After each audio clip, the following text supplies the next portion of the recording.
आता आपल्या आवडत्या मालिकेचे संपूर्ण भाग मालिका प्रसारित झाल्यानंतर लगेचच पाहू शकता फक्त सन नेक्स्ट वर. भारतातील प्रेक्षकांसाठी मोफत सेवा.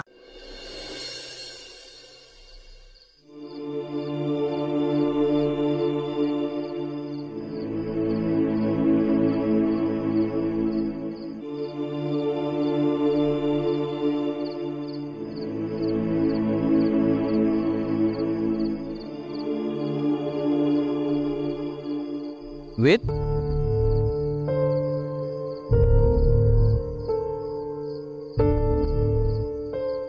काय झालं? कसं विचार करतोय? काका, मला माहिती नाही कितपत बरोबर आहे, पण मला बाबांशी बोलायचं. कशा बाबतीत? आजीने इतकी मोठी स्टेप का घेतली असे? सगळ्यांसमोर आले. लहान तोंडी मोठा घास घेतोयस असं वाटत नाही तुला? नाही म्हणजे तुला जर योग्य वाटत असेल तर जाऊन विचार ना, काहीच हरकत नाहीये. ठीक, आता झालंयस ना तू? जा जरा फ्रेश हो, खा काहीतरी आणि मग जाऊन विचार. जा उठ आवर.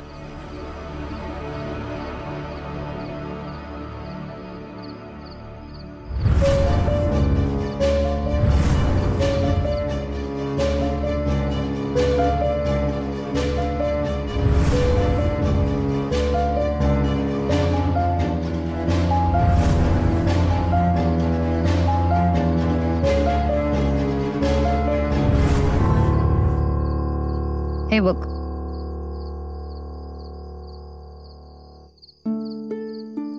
चांगलंय. गोदावरी फूड्स मध्ये जॉबची ऑपॉर्च्युनिटी. अगं ते नाही, हा मेसेज वेदने पाठवलाय. मग मग काय मग? हा मुलगा ना मला गोंधळून टाकतोय. याच्या स्वभावाची आणि वागण्याची काही टोटलच लागत नाहीये. असं का बोलतेस नली? अगं बघ ना, आधी त्यांनी लग्नाबद्दल विचार करायला वेळ मागितला. हा, त्यानंतर मला म्हणाला की आपण काही दिवस भेटूयाच नको. मी समजवण्यासाठी कॉल केला तर म्हणतोय आत्ता नको बोलूया, माझी मनस्थिती नाहीये बोलण्याची. आणि हे सगळं एवढं होऊन आता मला मेसेज टाकतोय जॉब ऑपॉर्च्युनिटीचा. हे बघ नले, तुझ्या आणि वेद मधला वाद वेगळा. मला असं वाटतं वेद खूप मॅच्युअर्ड मुलगा आहे. तो त्याची पर्सनल रिलेशन्स आणि प्रोफेशनल लाईफ वेगवेगळे ठेवतो. म्हणूनच तर त्याने तुला हा मेसेज पाठवला. शक्यता नाकारता येत नाही. आणि नली, वेदनी तुलाही विचार करायला वेळ दिला होता ना, मग तू पण त्याला वेळ द्यायला हवास. म्हणजे तू म्हणतेस मी जॉबसाठी इंटरव्ह्यूला जाऊ? आता ते मी तुला कसं सांगू? तुझा डिसिजन तू घे. नाही, वेदनी तुला मेसेज केलाय ना जॉब इंटरव्ह्यू साठी. तू मागितलंस का जॉब त्याच्याकडे? नाही ना. अगं मग समोरून संधी येते तर तू नाकारतेस कशाला? हरकत नाही ट्राय करायला. हो ग मिताली, दादाच्या एकट्याच्या पगारावर घर नाही चालत ग. हाई बिचारी किती काय काय करणार. मला त्यानं मदत केली पाहिजे. ग्रेट, क्लिअर आहे नले. तू ट्राय कर जॉब साठी, जा इंटरव्ह्यूला. All the best.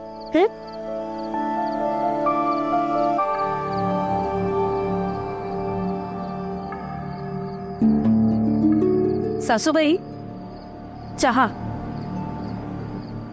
ठेव तिकडेच.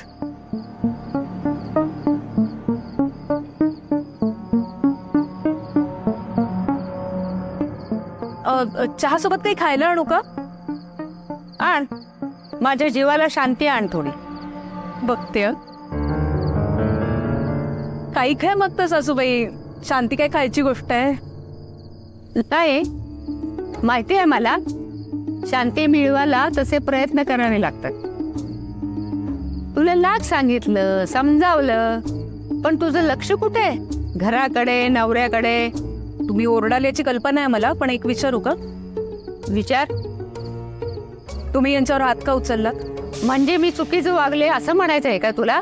नाही, असं कसं म्हणेन मी? विनाकारण इतकं मोठं पाऊल उचलेन असं वाटतंय का तुला? बाबारावच्या चुका आणि तुझा हलगर्जीपणा ह्याला जबाबदार आहे. तू भुरळ घातलीस बाबारावला, त्याच्या आयुष्यात आलीस आणि गिळलंस त्याच्या पहिल्या बायकोला. तेव्हापासून तो चुकतोच आहे. माझ्या सहनशक्तीला पण काही मर्यादा आहेतच. पण ऐक, बाबारावला ही शेवटची चेतावणी आहे.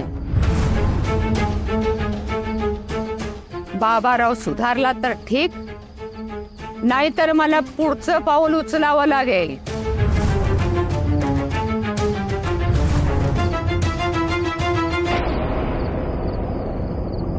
बाबा येऊ का? ये.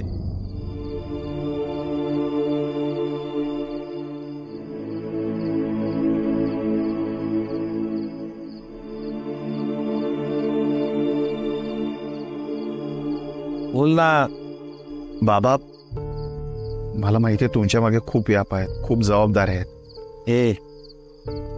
मी पूर्णपणे कामात लक्ष देईन, म्हणजे निदान माझ्यामुळे तरी तुमच्यावर कामाचं तरी प्रेशर येणार नाही. बाबा बाबा तुम्ही सुद्धा आजीसारखेच खमके आहात. चूकला चूक आणि योग्याला योग्य बोलता.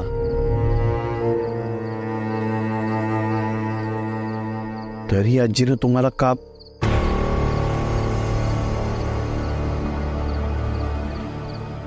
वा, बरोबर मुद्द्यावर आलास. ग्रेट. तरी म्हटलं वेद एवढा पोपटासारखा गोड कसा बोलायला लागलाय. तुला माझ्या व्यापाची चिंता नाही, माझ्यावर असणाऱ्या प्रेशरची काळजी नाही. तुला हे हुशारीनं काढून घ्यायचंय की आईने मला का मारलं. तसं नाही कळतंय, मला कळतंय. असू दे. आलं लक्षात माझ्या. ताकाला दोन भांड कशाला लपवायचं. बाप आहे मी तुझा. तुला हेच जाणून घ्यायचंय ना की तुझ्या आजीनं तुझ्या बापाच्या थोबाडीत का मारली. ऐक, याला जबाबदार तू आहेस. तू दिवसा ढवळ्या राजरोसपणे एका टिकडी बरोबर फिरतोस, रात्री उशिरा घरी येतोस, मध्यरात्री उठून कुठेतरी बाहेर निघून जातोस. म्हणून आईचं म्हणणं आहे की मी एक बेजबाबदार बाप आहे. तरुण मुलं वाया चालली आहेत, तिकडे माझं लक्ष नाही, म्हणून तिने मला मारलं. कळलं. आणि ती माझी आई आहे रे, माऊली आहे. तिचा हात नाही लागत मला. मला वाईट एकाच गोष्टीचं वाटतंय की तिने तुझ्या दोन थोबाडी ठेवून द्यायला पाहिजे होत्या. कळलं. निघ.